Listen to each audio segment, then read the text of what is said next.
And let me get your first reaction to the firing of Mike Vrabel and the fact that it appears to me that the Titans could have certainly gotten something in trade for Vrabel, but chose not to do it. I have my own theories on that.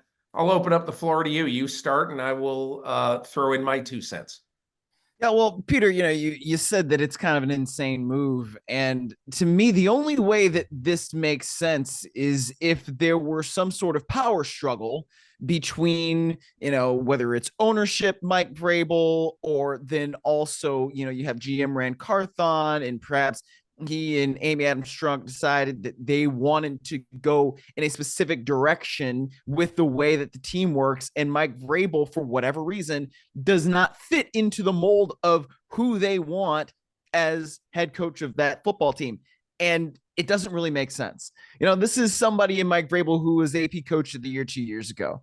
He took over that Titans team and they went to the AFC Championship game in 2019 after switching to Ryan Tannehill as quarterback over Marcus Mariota. And Ryan Tannehill, and yes, he's not playing at this level anymore, certainly, but he was playing at an MVP level in 2019 once he took over as quarterback. You've got a team that was still extremely motivated, and you could tell through the latter half of this season, even though things were not going well for them, right? They went down to Miami and beat Miami really soundly, I thought. It wasn't just that, yeah, they had to execute that comeback, but they really dominated Miami physically in that game. And that's why they were able to win it at the end. Right? You look at what they did against Jacksonville in the last game of the season, nothing to really play for. But Derrick Henry goes out and he runs like a house of fire. You still have this team playing at a really high level with really high effort, I guess I should really say, throughout the course of the year. And what more do you want from a coach than that? I mean, yeah, I know he's not going to be the biggest offensive innovator. He's not of the Shanahan, like Sean McVay, that kind, Mike McDaniel, that kind of mold. That's not who he is. But this is somebody who can coach the hell out of a football team.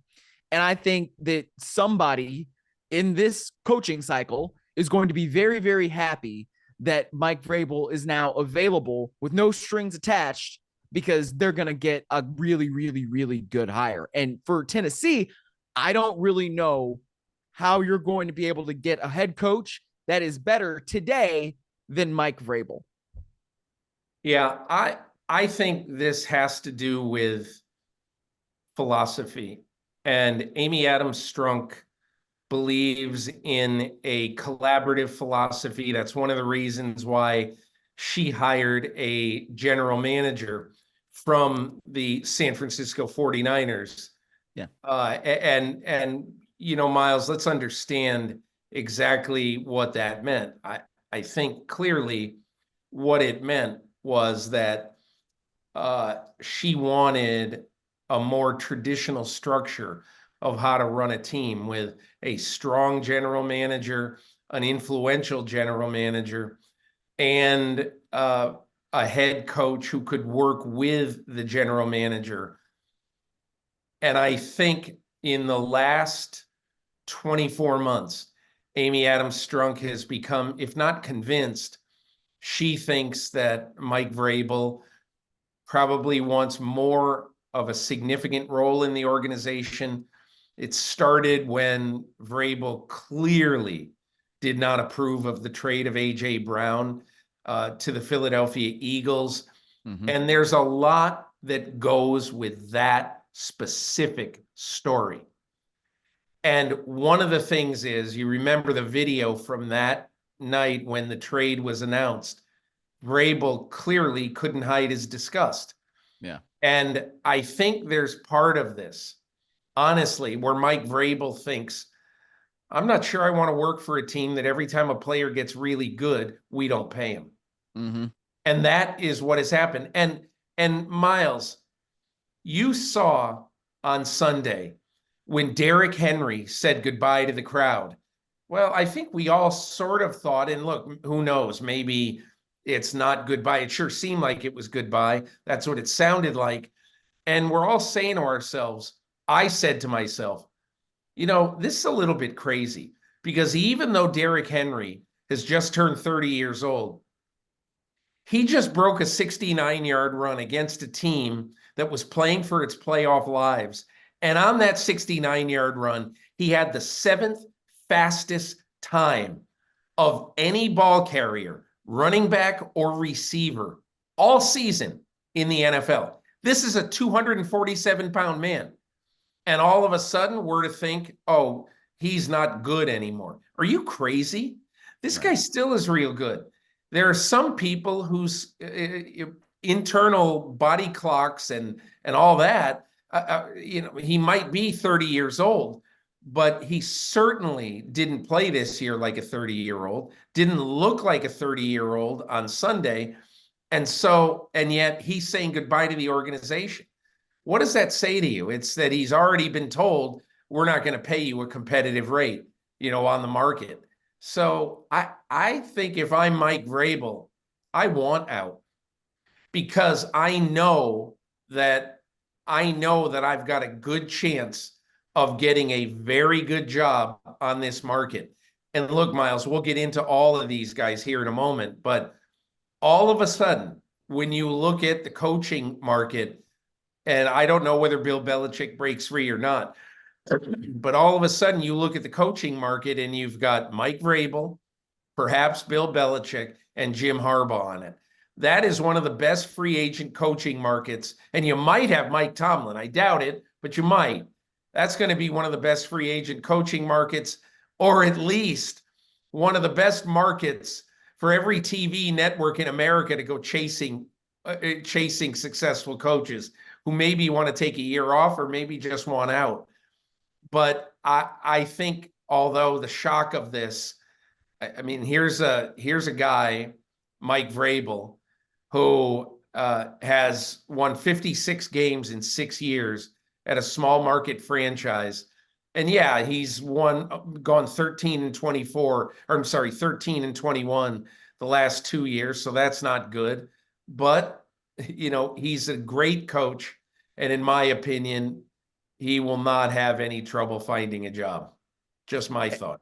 I don't think he should have any trouble finding a job. I mean, this is one of those situations where, and I use the word power struggle, and I don't necessarily know if that was the right phrase to you, but like it's sometimes when you have different philosophies, right?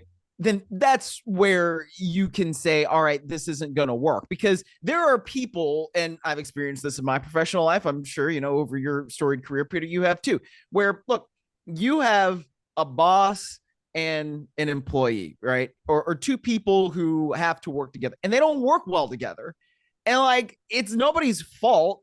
It's just, you are not necessarily going to jive philosophically with the other person. And so maybe that's what happened here, and it became an untenable situation. But I think when you're talking about desirable head coaches right now, today, and you mentioned, Bill Belichick, Jim Harbaugh, obviously we know those guys are potentially on the market right now, especially with what's going on with New England.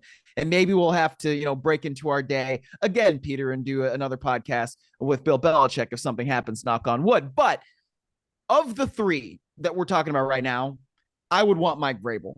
And I want Mike Vrabel because I feel like he's more about what's next than what has been, right? Harbaugh, while I also would not mind hiring him, like, that's somebody who has not had the success in the NFL for over a decade now, right? That Super Bowl was in 2012. Also, somebody who's probably going to leave a trail of destruction in his path, but also potentially true. Yes. And then also with Belichick, I mean, you're talking about a septuagenarian, and the success has not been there since 2018. I mean, you can talk about 2019. Yeah, they made it to the playoffs. Yeah, in 21, they made it to the playoffs with Mac Jones. But over the last few years, the offensive personnel decisions, the offensive staffing decisions just leave a lot to be desired. And I don't know if I am somebody who would, if I were an NFL owner, which obviously I am not, that would want Bill Belichick to be in total control of the franchise. Right. Mike Vrabel can come in. We know he can coach today, right? We know that if Derrick Henry is going to leave Tennessee, then that's another pretty elite running back, another elite offensive piece. You can probably say, hey, you want to come play for Mike Vrabel again? I bet he'd say, hell yeah, as long as the money's right. So those are things where if I am the Los Angeles Chargers, especially probably, I might have fallen over myself trying to get to the phone to see if Mike Vrabel will want to come. Because the other thing is, Peter, if something happens with Bill Belichick, and I guess we all kind of expect that it does in New England, that's obviously destination number one for Mike Vrabel. He was just inducted into the Patriots Hall of Fame a couple months ago. You know, the Crafts have made no secret that they feel very strongly about Mike Vrabel. So if you want Mike Vrabel, you better get to him before the Patriots do. And if I'm Josh Harris with the Commanders, frankly, if I were Mike Vrabel, I don't think I'm picking up the phone for David Tepper. But if I'm Arthur Blank, you know, those guys, like that's a call I've got to make. Hi, I'm Mike Tirico, and thanks for watching. Make sure to hit subscribe for the latest news and highlights from NBC Sports.